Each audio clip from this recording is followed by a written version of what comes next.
Have you ever played Jenga? The rules of the famous block stacking game are quite simple. Pick an object somewhere from the brick tower and place it on top without causing a collapse. In fact, the game's huge popularity can largely be explained by its simplicity, since there is only one basic skill required to play it: stacking objects. Manipulating objects is such a fundamental part of our everyday lives that we almost take this ability for granted. Most of the times, we interact with our environment without even thinking about it. We seem to know intuitively what to do and how to do it. But have you ever wondered where this intuition comes from? One of the joys of being a researcher is to ask such fundamental questions. And when I started my Ph.D. in robotics about 1 year ago, I was supercharged with excitement. With all the recent advances in image recognition and machine learning, I thought I could just install all these new technologies on a robot and immediately improve its capabilities. And what would be a better use case, or say showcase, to demonstrate robotic manipulation skills than to play Jenga? So I tried, and as you can easily see, I had to quickly admit that despite all the recent advances of artificial intelligence, we are still very far away from accomplishing even basic manipulation tasks. To me, that was stunning. I wondered, what is the missing link connecting digital intelligence with its application in the real world? And today, I would like to take you on a brief journey through the world of artificial intelligence in search of an answer. The central question which led me into computer science was, how can a machine become autonomous? And when I started my degree here at Dresden University of Technology about 7 years ago, this interest was immediately kindled. One of the first tasks we were given was to build a little robot which could traverse a maze like this. And with the eagerness of first-year freshmen, we jumped onto that task, built a little Lego robot which could detect lines and objects in front of it, and then we asked ourselves how we would navigate such a maze. So, well, we could simply go forward on the line and periodically check whether we are still on track. Or if we encounter an obstacle in front of us, we could just turn around and try a different route.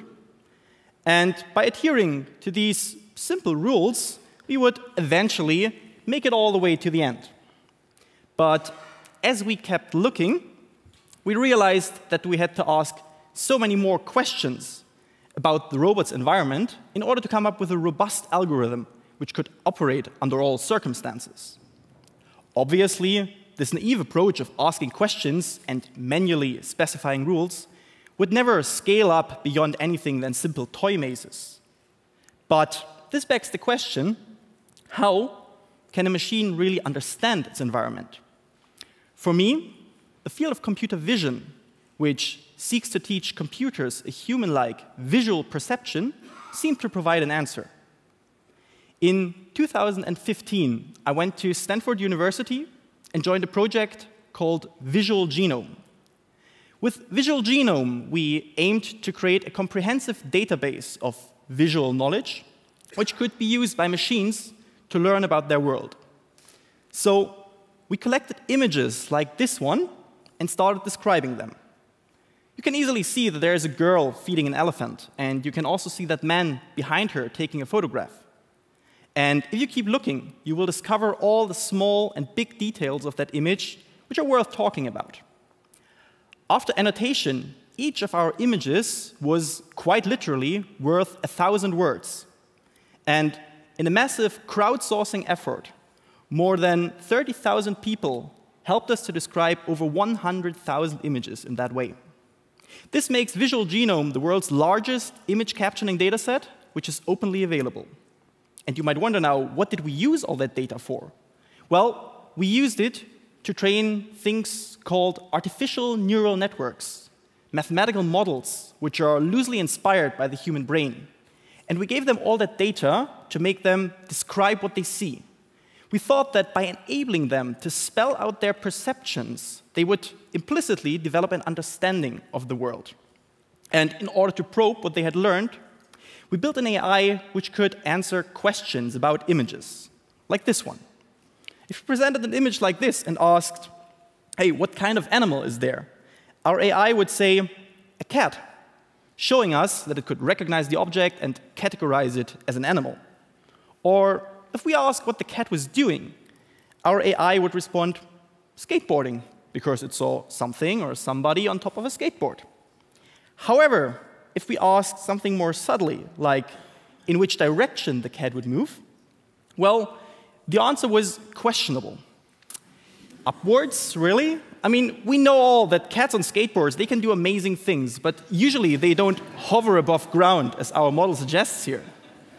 Yet, any human observer can easily anticipate how this scene evolves.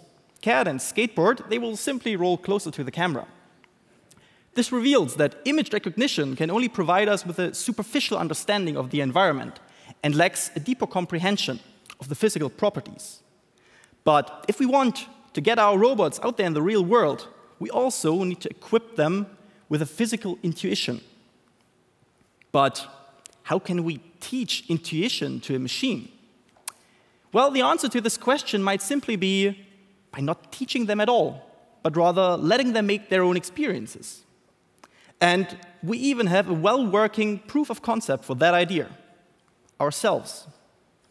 When we were children, we spent countless hours playing with toys in a seemingly random fashion. However, cognitive science has shown how important those early, playful experiences are for our motoric skills and our physical understanding. At Oxford, we are fascinated by this example of human learning.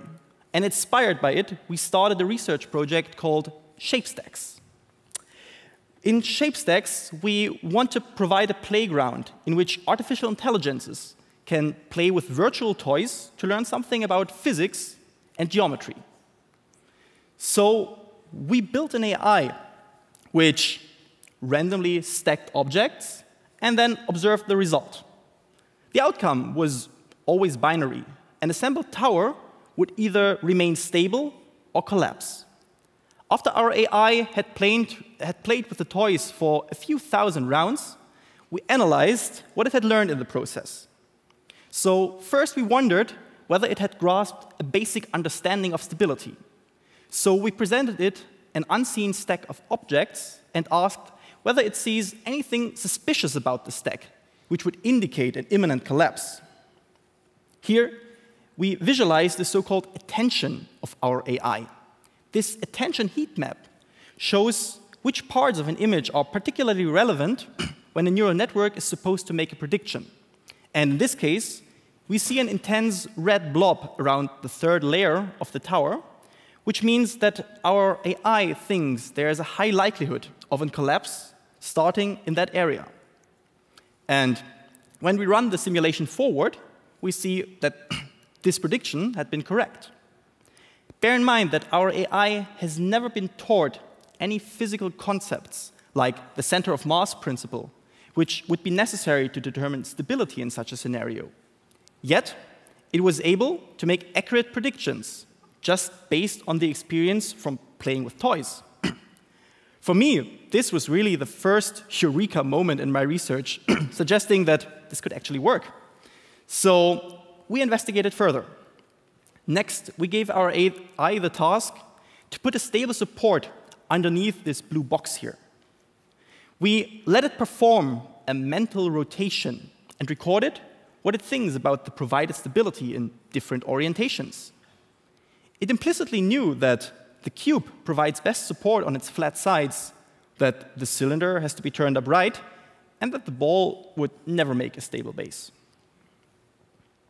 With this success, we thought, hey, let's try one final experiment to gauge whether we can use this physical intuition in a real manipulation scenario. So we gave our AI a new scene with randomized objects and asked to stack them all into a tower. Just based on its intuitive visual understanding of stability, it managed to sort, orient, and move all objects into stable resting positions. Interestingly enough, it had even learned to put large or bulky objects first, to rotate the cylinders upright, and to save the ball until the very end, because you can't stack anything on top of it anymore. And the best part of it is, none of that knowledge was predefined by us. Everything had been learned by simply playing with the shape stacks. We hope that we can move this AI one day out of the simulator and deploy it onto a real robot. In the meantime, we have opened the ShapeStacks playground for the worldwide research community and open-sourced all simulation environments and neural networks such that others can build upon our findings. We believe that by giving our algorithms a body, be it virtual or real, and letting them make their own experiences, we can really unlock the next stage of artificial intelligence. Many researchers around the world have already joined this exciting new field, and they have put their own robots into virtual training grounds, from arms over drones to self-driving cars. And just a few weeks ago, fellow researchers from OpenAI showed a first impressive result of what can be accomplished. Their robotic hand had learned how to rotate a cube entirely in simulation first, and later executed that task in the real world with unprecedented dexterity. So you might wonder now, where will this accelerated evolution of robots take us? You may be as excited as me, or you may be a bit more cautious, or even frightened. Therefore, I would like to close on a rather personal note. Robotics is, for me, first and foremost, a team effort. None of the research I've just shown you would have been possible without the amazing crew of people I work with on a daily basis. We all know that the only way to build a complex system like a robot is through exchange, trust, and collaboration. And we believe that this strong philosophy of teamwork is also reflected in our research. We don't build robots to replace humans. We rather envision a future in which both humans and robots can bring their individual strength to the table. And we believe that the challenges of the 21st century in technology, science, and society can only be tackled by teams of humans and robots together. Thank you.